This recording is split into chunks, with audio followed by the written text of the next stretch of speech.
Overloader, don't scroll. Stay there, because today we're gonna be interviewing here at Musicoverload.ca Blackout Orchestra. It's gonna be very fun. We're gonna have a lot of surprises and rock on!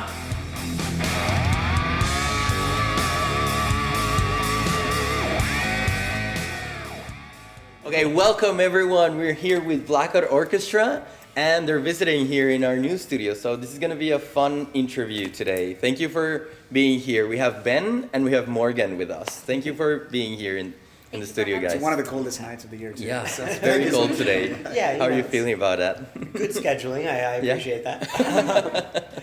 But so tell us more about like Blackout Orchestra. Where is this coming from? Who are you guys? How did you meet? Everything you want to tell us about, so people that doesn't know who Blackout Orchestra is can get closer to the band. I can sing. And Ben's really good at writing music, so we just decided to combine forces, and that's my main involvement, I guess. Did Ben approach you, or you approached Ben, or kind of like a mutual thing? Well, we've known each other for a long time.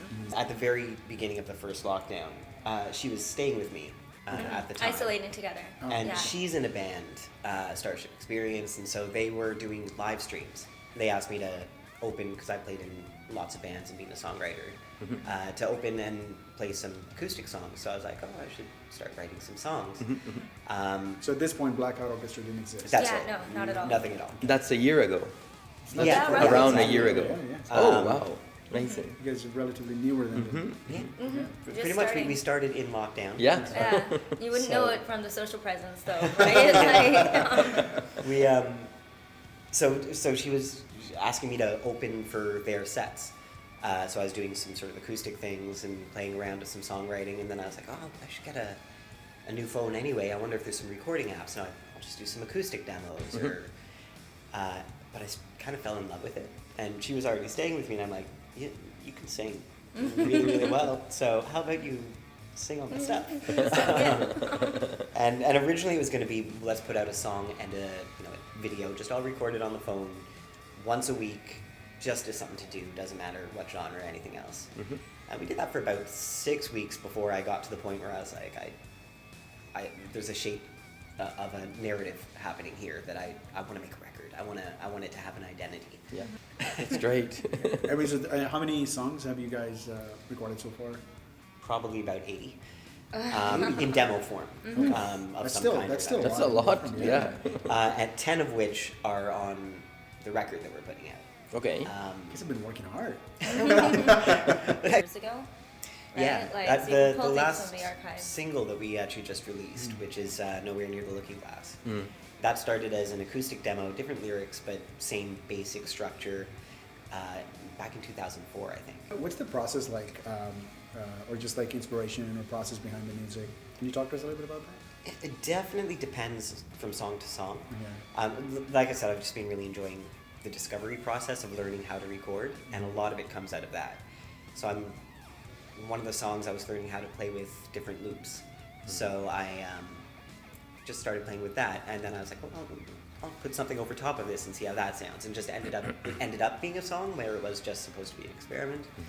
Other ones, I'm sitting around, I actually have an idea in my head of what it should be, so I'm writing on acoustic guitar, and then I'm building on top of that.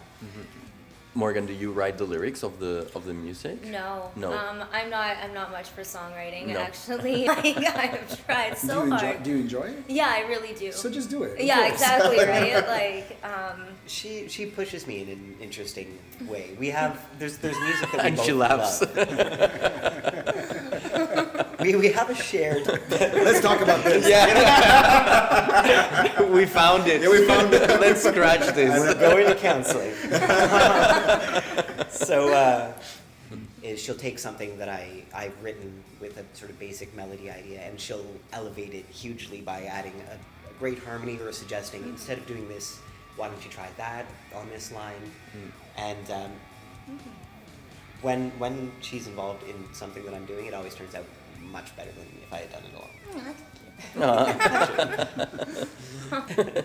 You're right. You have any band that you like together, or that you dislike specifically? We both like the Ben Gibbard over the Postal Service and Death Cab. Yeah, that's true. Nirvana. Yes, of is course. a good. It's you know, a good touch- one. I think that's It's a a good touchstone common for almost ground. everyone, though. So, but yeah. We want to be typical. I'm not big on electronic music. Yeah. Like that, because like, again, like I'm big on vocals, and I really like to be able to sing along with the music that I listen to. And if electronic music, a lot of it, not all of it, a lot of it tends to sort of overtake, and it's focusing more on the music than it is on the vocals. 'Cause to me, it's like it's not that I dislike happy music, but it's like music for me is sort of therapeutic. Especially writing it, I don't feel like I want to write when I'm happy because I'd rather be doing the thing that I'm doing that's making me happy. Yeah. Whereas when I'm like upset about something, I'm like, I need to figure this out. Are you comfortable with me spilling the dirt about that one? Go for it. So Oh my. one day she was learning the lyrics to one of the songs, and Uh-huh. she's got my notebook and she's going over the lyrics, and she's taking a picture of the lyrics and is in the middle of a chat, and this picture is there, Texting my and we're in sister. this like tiny little bathroom. Yeah, her sister is one of my best friends. Yeah. In this tiny little bathroom, so I can't help but notice there's a picture of the lyrics. I'm like, you're sending a picture of my lyrics to someone? She's like, oh, just Sid, because I was like, oh, look, we're working on a song together, and I just wanted her to know. And then she texts, thinking she's texting Sid, but actually sends it to me saying, don't tell Ben what I said about him. What she was actually saying was, look at these lyrics, the guy couldn't write a happy song if he tried. Okay. That's like that never happens to me. I never, and like I wasn't even like we were in the same room. It's not like I don't know how I got to your messages in the first place. It just happened. Just That's like, a great story, though. Yeah. Everyone's got it. Yeah. This could be the story behind that song. It's just like, oh yeah, no, I'm going to write a song about that at some point. That should be Anything the you do next song. Yeah. is subject to songwriting. You've been forewarned. fair enough. That's good. I'm a pretty happy person. Have at it. That's a great one. You want to move on to the last section?